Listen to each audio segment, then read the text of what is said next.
नमस्कार दोस्तों, मैं राजेश कुमार शर्मा क्लासेस कटिहार में आपका स्वागत करता हूं।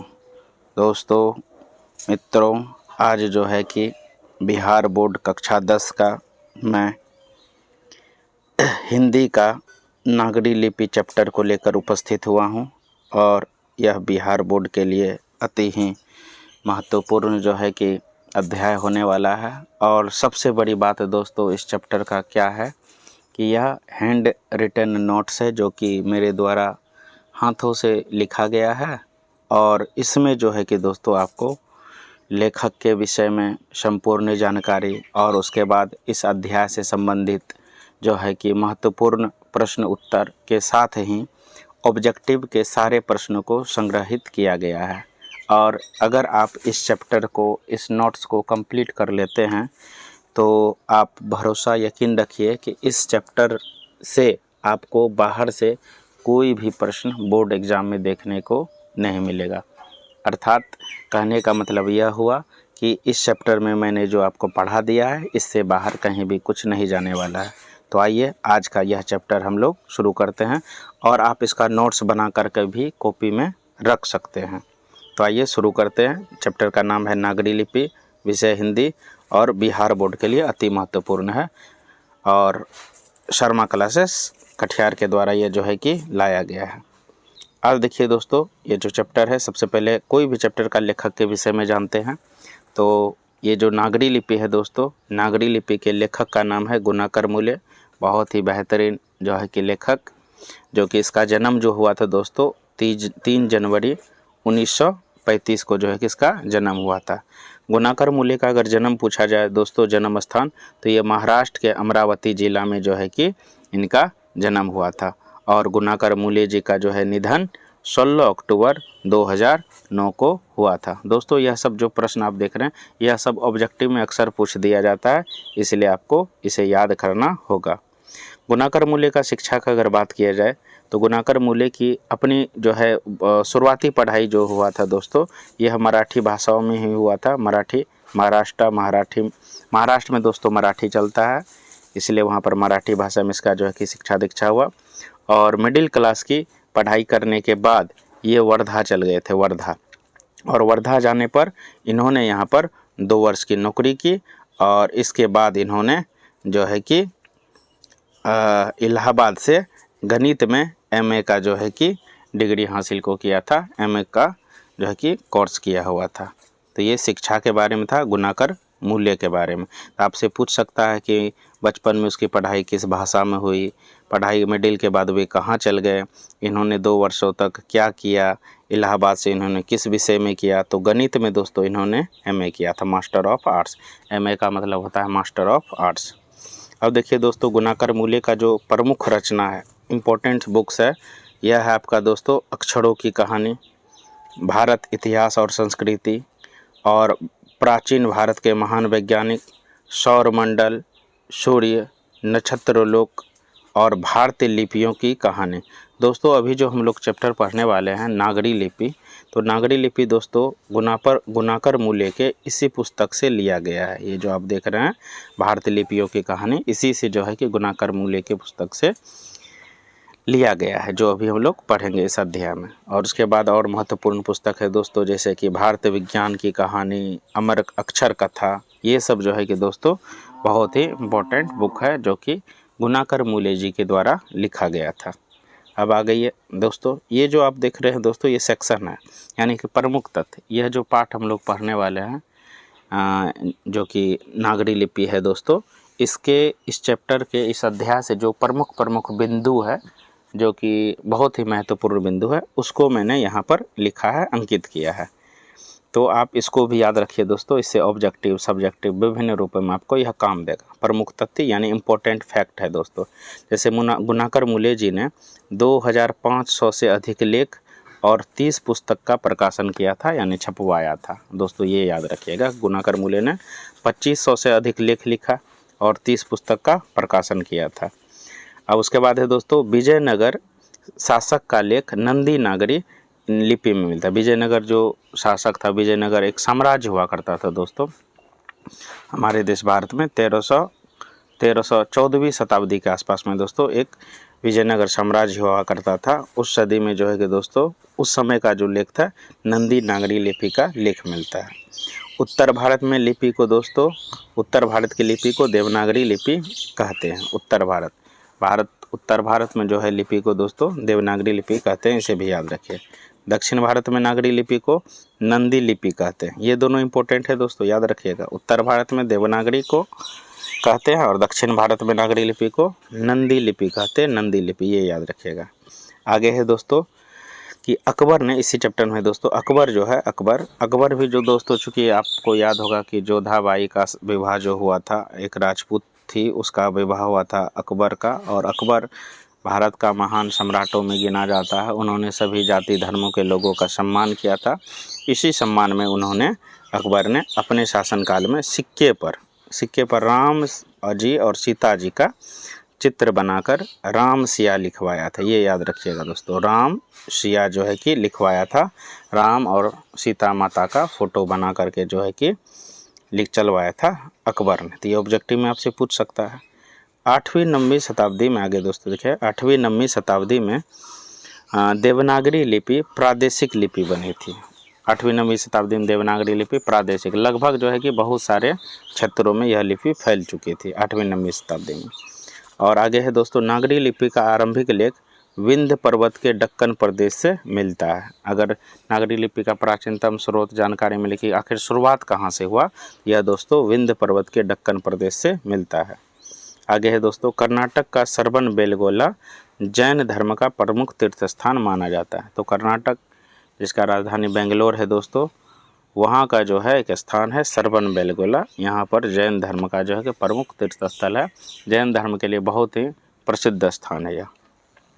तो दोस्तों यह जो था चैप्टर का कुछ प्रमुख बिंदु था जो कि आपको मैंने बताया। अब जो है दोस्तों इस चैप्टर से संबंधित जो है दोस्तों, इस चैप्टर को जो है कि इसमें पढ़ाया तो नहीं गया है, पढ़ाने के लिए आपको दूसरा वीडियो आएगा, उसमें आप देख सकते हैं। फिलहाल मैंने इस चैप्टर में सिर्फ लेखक के बारे में और प्रश्न उत्तर और ऑब्जेक्टिव, यानी कि पूरा जो है कि इसमें क्वेश्चन बैंक को शामिल किया है, इसीलिए इस चैप्टर में दिया गया है। तो इस अध्याय से संबंधित प्रमुख प्रश्न उत्तर क्या है दोस्तों, उसको पढ़ देखते हैं। तो सबसे पहला प्रश्न जो आ जाता है दोस्तों यहाँ पर, कि पहला प्रश्न है कि देवनागरी लिपि में कौन सी भाषाएं लिखी जाती है। देवनागरी लिपि में कौन सी भाषाएं लिखी जाती है? तो देखिए दोस्तों, देवनागरी लिपि में हिंदी, संस्कृत, देवनागरी, ऐसे उत्तर लिखेंगे दोस्तों। देवनागरी लिपि में हिंदी, संस्कृत, मराठी, नेपाली आदि भाषाएं लिखी जाती है। बहुत ही आसान प्रश्न था दोस्तों, बहुत ही छोटा था दोस्तों। प्रश्न बड़ा बड़ा भी रहता है तो उसको हम छोटा करके देते हैं ताकि आपको याद करने में आसानी हो। आइए दोस्तों, हमारा अगला प्रश्न है दोस्तों कि देवनागरी लिपि के अक्षरों में स्थिरता कब आ गई। मतलब कि दोस्तों बहुत सारा जो है कि लिपि पूरी दुनिया में चलता है, लेकिन अगर देवनागरी लिपि का बात करेंगे कि ऐसा वह कौन सा समय था जब से देवनागरी लिपि प्रचलन में आ गया और चलने लगा, और जो है कि एक प्रकार से आज भी जो कि चल रहा है, तो इसका लिपि कब से स्थिरता आ गया, यानी कि मतलब कि यह जो है कि देश समाज में सब क्षेत्र में कैसे फैल गया, कब से फैलने लगा।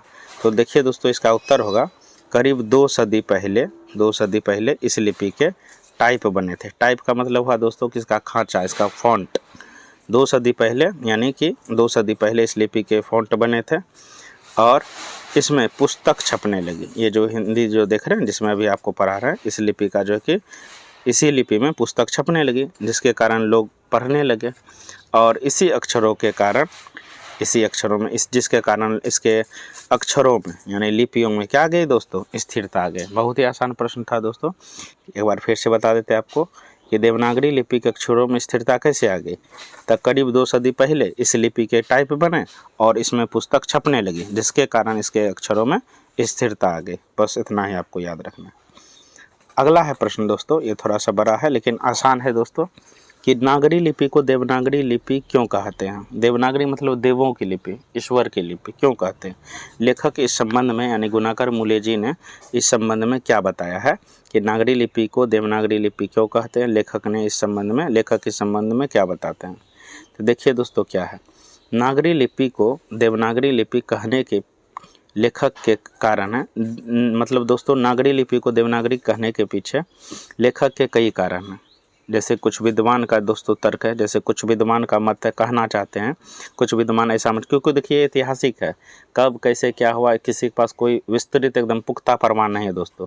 लेकिन कुछ विद्वान जो है कि तर्क लगाते हैं, कुछ विद्वान का मत है कि इस लिपि का सबसे पहला प्रयोग गुजरात के ब्राह्मणों ने किया था, और इसलिए जो है इस लिपि का नाम देवनागरी पड़ गया। गुजरात के जो ब्राह्मण लोग थे ना, चूँकि वे लोग देवों का पूजा करने वाले हैं, ब्राह्मण हैं, सबसे पहले ब्राह्मणों ने किया था, गुजरात में किया था, इसलिए इस लिपि का नाम देवनागरी पड़ गया। लेकिन यह कथन कहाँ तक सत्य है, इसका कोई उचित प्रमाण नहीं है। अब देखिए दोस्तों, कुछ विद्वान का यह भी कहना है, दूसरा तर्क क्या है, कुछ विद्वान का कहना है कि काशी में सबसे पहले इसका प्रयोग हुआ था देवनागरी लिपि का। और आपको पता है दोस्तों, काशी को जो है कि देवनगरी भी कहा जाता है, इसीलिए जो है कि इसे देवनगरी कहा जाता है, क्योंकि काशी जो है कि देवों की भूमि है। ये बात, और भी कई सारा रीजन होगा, बहुत सारा तर्क होगा, तो अलग अलग तर्क देता है। तो उत्तर में आप 2 गो ये जो तर्क दिए ना दोस्तों, ये 2 गो तर्क काफ़ी है, इतना आपको लिखना है। एक बार फिर से बता देता हूँ, नागरी लिपि को देवनागरी लिपि क्यों कहते हैं, तो लेखक इस संबंध में क्या बताते हैं। तो नागरी लिपि को देवनागरी कहने के पीछे अलग अलग विद्वानों के, लेखकों के अलग अलग तर्क हैं। जैसे कुछ विद्वानों का कहना है कि नागरी लिपि का प्रयोग सबसे पहले गुजरात के ब्राह्मणों ने किया था, इसलिए इसका नाम देवनागरी पड़ गया। और दूसरा तर्क में यह कहना है, विद्वानों का कुछ कहना है कि काशी में सबसे पहले इसका जो है कि नागरी लिपि का प्रयोग हुआ था, इसलिए देवनागरी कहा जाता है, क्योंकि काशी को देवों की भूमि कहा जाता है। बहुत ही आसान था दोस्तों, इसे आप याद कर लीजिएगा। अगला प्रश्न है दोस्तों, देखिए चौथा नंबर प्रश्न में आ गया कि नागरी लिपि के आरंभिक लेख कहाँ प्राप्त हुए हैं और उसका विवरण देना है।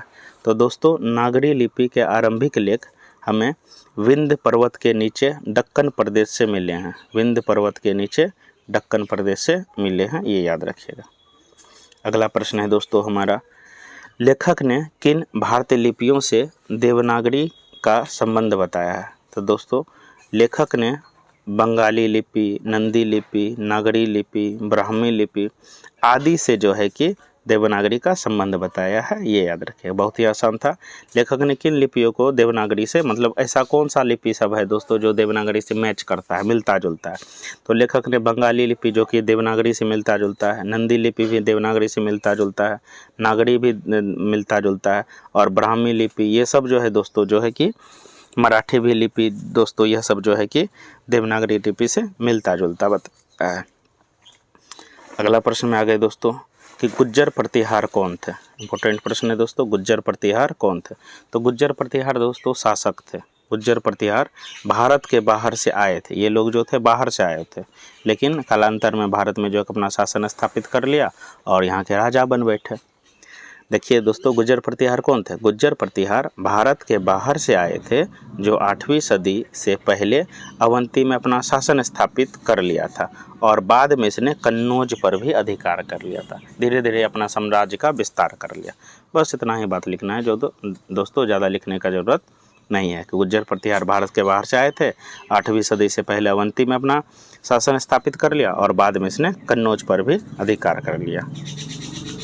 आगे प्रश्न की ओर बढ़ते हैं दोस्तों। अगला प्रश्न है हमारा दोस्तों कि नागरी लिपि कब तक सार्वदेशिक लिपि थी, यानी कि नागरी लिपि कब तक, यानी कब तक यह जो देवनागरी लिपि था दोस्तों, नागरी लिपि कब तक जो है कि फैल चुका था। तो नागरी लिपि 8वीं-9वीं शताब्दी में सार्वजनिक लिपि थी, मतलब सब जगह लगभग भारतवर्ष में यह फैल चुका था दोस्तों, क्योंकि इस समय संपूर्ण देश में लगभग इस लिपि का प्रयोग हो रहा था। नागरी लिपि दोस्तों उस समय जो था 8वीं-9वीं सदी में जो दोस्तों है, यह नागरी लिपि लगभग संपूर्ण देश में फैल गया था, इसीलिए सब जगह इसका प्रयोग हो रहा था, सबको पढ़ता था इसके विषय में, इसी लिपि के द्वारा पढ़ते थे। अब प्रश्न नंबर 8 में आ गए दोस्तों। 8 नंबर प्रश्न है हमारा, उत्तर भारत में किन शासकों के प्राचीन नागरी लेख प्राप्त होते हैं। उत्तर भारत में किन शासकों के प्राचीन नागरी लेख प्राप्त होते हैं। तो प्रश्न उत्तर है दोस्तों, विद्वानों का विचार है कि उत्तर भारत में मिहिर भोज, महेंद्रपाल, गुज्जर प्रतिहार राजाओं के अभिलेख सबसे पहले नागरी लिपि के लेख प्राप्त होते हैं, ये याद रखिएगा दोस्तों। फिर से समझ लीजिए दोस्तों क्या प्रश्न है। उत्तर भारत में किन शासकों के प्राचीन नागरी लेख प्राप्त होते हैं? तो विद्वानों का विचार है कि उत्तर भारत में मिहिर भोज, महेंद्रपाल, गुज्जर प्रतिहार राजाओं के अभिलेख सबसे पहले नागरी लिपि के में प्राप्त होते हैं। प्रश्न नंबर 9 में आ गए दोस्तों कि नागरी लिपि, प्रश्न को देखिए 9 नंबर प्रश्न, नागरी लिपि के साथ साथ किसका जन्म होता है? माना कि दोस्तों जब नागरी लिपि का जन्म हुआ, उसका फॉन्ट बन गया, लिपि बन गया, तो इसके साथ साथ और कौन कौन सा लिपि का जन्म हुआ, इस संबंध में लेखक का क्या विचारधारा है, क्या जानकारी दिया है? तो आइए इस प्रश्न का उत्तर है दोस्तों, नागरी लिपि के साथ साथ अनेक प्रादेशिक भाषाओं ने जन्म लिया। जैसे कि दोस्तों देखते हैं बहुत सारे, जैसे आप बंगला को देखिएगा तो बंगाली नागरी लिपि से मिलता जुलता है, मराठी नागरी लिपि से मिलता जुलता है, नेपाली देवनागरी लिपि से मिलता जुलता है। तो दोस्तों नागरी लिपि के साथ साथ अनेक प्रादेशिक भाषाओं ने जन्म लिया है। जैसे 8वीं 9वीं सदी में हिंदी का साहित्य मिलने लग गया। इस काल में मराठी, बंगला आदि, नेपाली, ये इन सभी भाषाओं ने जो है कि लिपियों ने जो है कि जन्म ले लिया था 8वीं 9वीं में। बस छोटा सा प्रश्न उत्तर था दोस्तों, इसको आप याद रखिएगा।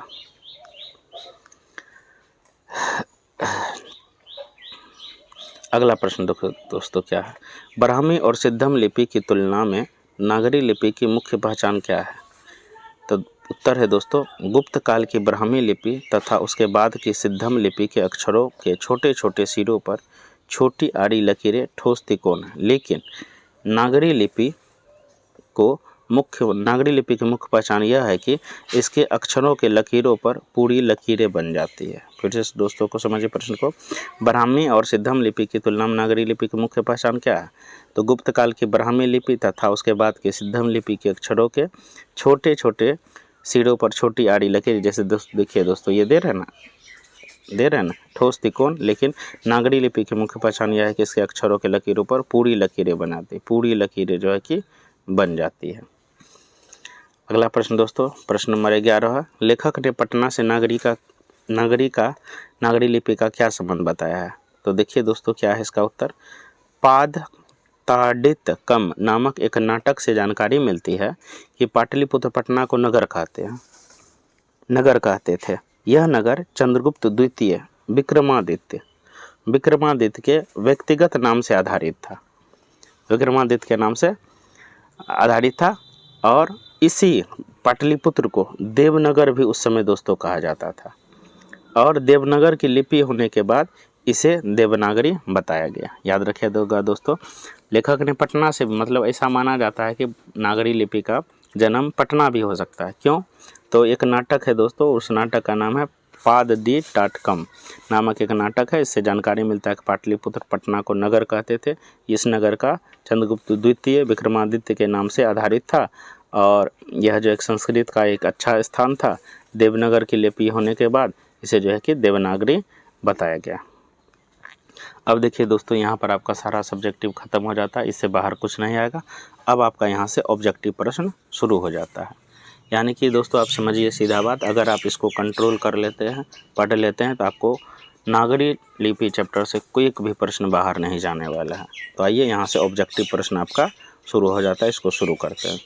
तो प्रश्न है दोस्तों, नागरी लिपि पाठ की कौन सी विद्या है? तो नागरी लिपि पाठ की निबंध है दोस्तों, यह कहानी नहीं है, यह निबंध है, याद रखिएगा।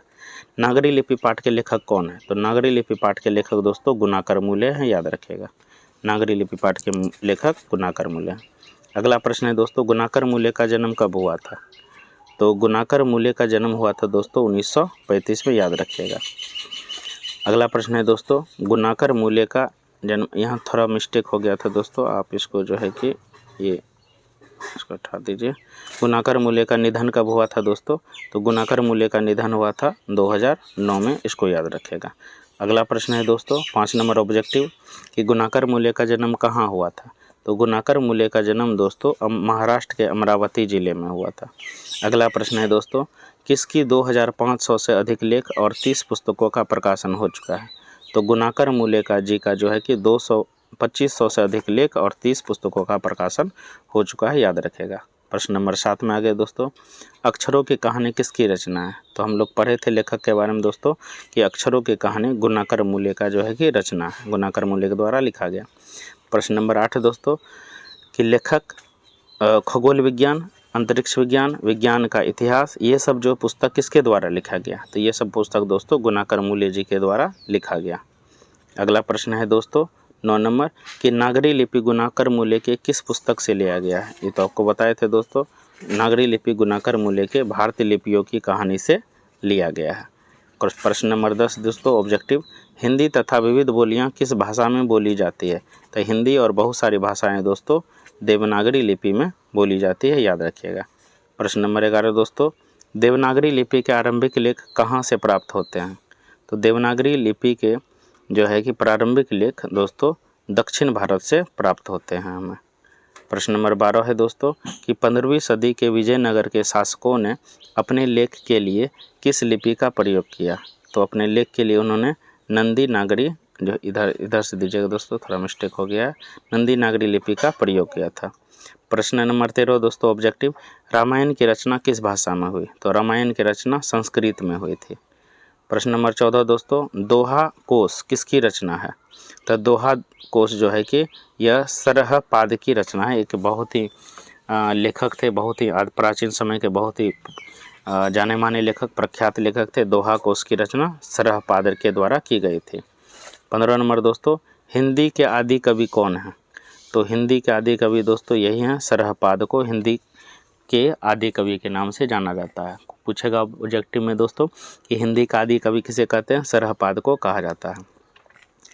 हमारा अगला प्रश्न है दोस्तों 16 नंबर में आ गया कि भारत में बेतमा दान पत्र किस समय का है? तो भारत में दोस्तों बेतमा दान पत्र 1020 ईस्वी का है। अगला प्रश्न दोस्तों है 17 नंबर, परमार शासक भोज कहाँ के रहने वाले थे? परमार शासक भोज दोस्तों धारा नगरी के रहने वाले थे, धारा नगरी के। प्रश्न नंबर 18 दोस्तों, विजयनगर सिक्कों के लेख किस लिपि में है? तो विजयनगर सिक्कों के लेख दोस्तों नंदी नागरी लिपि में है। प्रश्न नंबर 19 है दोस्तों, नागरी लिपि के लेख कब से मिलने लगे थे? तो नागरी लिपि के लेख दोस्तों 9वीं सदी से मिले थे, 9वीं सदी से। प्रश्न नंबर 20 नंबर दोस्तों, उत्तर भारत में नागरी लिपि के लेख कब से मिलने लगे? तो उत्तर भारत में नागरी लिपि के लेख 8वीं सदी से मिलने लगे। प्रश्न नंबर 21 दोस्तों, गुणाकर मूल्य ने मिडिल स्तर तक की पढ़ाई किस भाषा में की? तो गुणाकर मूल्य ने मिडिल स्तर की पढ़ाई मराठी भाषा में की। प्रश्न नंबर 22 दोस्तों, नेपाली भाषा किस लिपि में लिखा गया है? तो नेपाली भाषा जो है कि देवनागरी लिपि में लिखा गया है। और प्रश्न नंबर 23 है दोस्तों, गुप्तों की राजधानी को क्या कहा जाता था? गुप्तों की राजधानी को देवनगर कहा जाता है। 24 नंबर प्रश्न है दोस्तों, बंगला लिपि प्राचीन लिपि की क्या है? बंगला लिपि को प्राचीन नागरी लिपि की बहन कहा जाता है दोस्तों। केरल के शासकों द्वारा सिक्कों पर वीर केरलस्य शब्द किस लिपि में लिखा गया? तो यह दोस्तों नागरी लिपि में लिखा गया था। केरल के शासक लोग जो है ना वो अपना सिक्का में वीर केरलस्य शब्द लिखाया था। प्रश्न नंबर 26 दोस्तों, उत्तर भारत की विशेष स्थापत्य शैली को क्या कहा जाता है? तो यह नागर शैली कहा जाता है, उत्तर भारत को नागर शैली। प्रश्न नंबर 27 दोस्तों, पहले दक्षिण भारत की नागरी लिपि क्या थी? पहले दक्षिण भारत की नागरी लिपि सिद्धम थी। 28 नंबर प्रश्न दोस्तों, इस्लामी शासक का आरंभ काल क्या है? इस्लामी शासक का आरंभ काल 12वीं सदी से है। 29 नंबर, किस शासक ने सिक्कों पर राम सीता की आकृति और नागरी लिपि में राम सिया अंकित करवाया था? वह राजा का नाम अकबर था दोस्तों, ये मैंने आपको पहले बताया था। प्रश्न नंबर 30 दोस्तों, दक्षिण भारत के पांड्य देश में किस राजा के पल्लियम ताम्रपत्र मिले हैं? तो यह राजा वरयुग था, वरगुण था दोस्तों, वरगुण के ताम्रपत्र मिले। प्रश्न नंबर 31 दोस्तों, बेतमा कहाँ है? तो बेतमा इंदौर के पास है, याद रखिएगा। मिहिर भोज की ग्वालियर परस्ती किस भाषा में है? तो मिहिर भोज की ग्वालियर परस्ती जो है कि संस्कृत में है। प्रश्न नंबर 33 दोस्तों, अमोघ वर्ष कौन था? अमोघ वर्ष जो है कि दोस्तों प्रख्यात राष्ट्रकूट राजा था, राष्ट्रकूट राजा। सिद्धम क्या है दोस्तों? एक प्रकार की लिपि है। सिद्धम क्या है? एक प्रकार की लिपि है। प्रश्न नंबर 35 दोस्तों, श्रवण बेलगोला का संबंध किससे है? जैन धर्म से। श्रवण बेलगोला का संबंध जैन धर्म से। टकसाल का संबंध किससे है? तो सिक्कों से। टकसाल का संबंध सिक्कों से। गुणाकर मूल्य ने विभिन्न विषयों पर कितने निबंध लिखे? तो गुणाकर मूल्य ने विभिन्न विषयों पर 25,000 से अधिक जो है कि 2500 से अधिक जो है कि निबंध लिखे।